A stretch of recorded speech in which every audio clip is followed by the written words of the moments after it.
After seeing the situation in East Palestine, Ohio deteriorate, I need to voice my thoughts. For background, on the evening of February 3rd, 2023, Norfolk Southern Train 32N, the manifest run from around St. Louis to just outside of Pittsburgh, derailed in the small town of East Palestine, Ohio. Due to the subsequent fire and the pileup of rail cars containing hazardous materials such as vinyl chloride, it was necessary for the contents of these cars to be burned off in order to reduce the risk of BLEVs. BLEVE, by the way, is short for boiling liquid expanding vapor explosion. It is the primary risk involved with train derailments involving tank cars containing hazardous materials. For example, this is a BLEVE that occurred because of a train derailment back in the 1990s. By the way, that shrapnel you see on the left side of the screen, that is indeed the tank car from which the BLEVE originated. It ended up traveling 3,600 feet because of the BLEVE. Despite the lack of BLEVs occurring in New Palestine,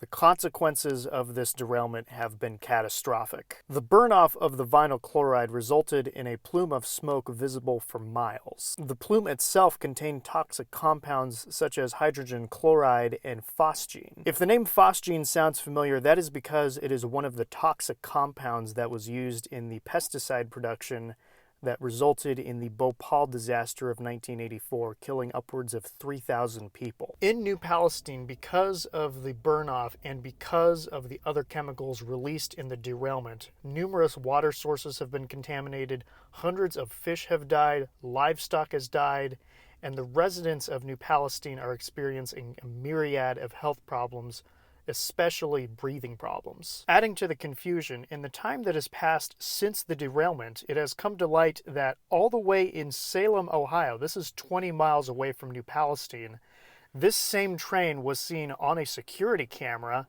with a serious running gear issue. One of the cars on this train was generating visible sparks as it was going through Salem, Ohio. Come to find out, Norfolk Southern has infrared equipment that is able to detect these kinds of issues, and indeed, they have this same infrared equipment in Salem, Ohio to inspect the trains as they roll through. However, for some reason, it wasn't seen as necessary to stop the train in Salem, Ohio, even though the issue was clearly visible. This same issue was spotted at the detector in East Palestine, but at that point, it was already too late. The train was already falling apart. Regardless of inspection equipment, there is one underlying takeaway from this derailment.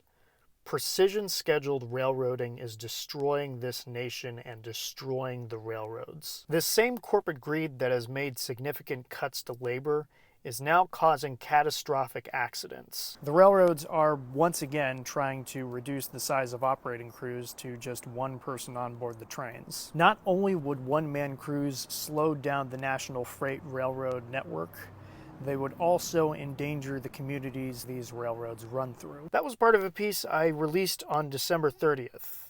I was not expecting to be proven right less than 2 months afterwards. Railroad workers had been sounding the alarm for years concerning precision scheduled railroading, and unfortunately, until real change comes to the railroads and how they operate, any town through which these trains run through can be the next New Palestine, Ohio. When railroad management prefers investing in lawyers and lobbyists to bribe the federal government instead of investing in maintenance personnel and safety equipment, it sends the clear message that these railroads are concerned with profits and not with safe operations. The bottom line is the railroads must be held accountable for their shameless greed and their destruction of this nation.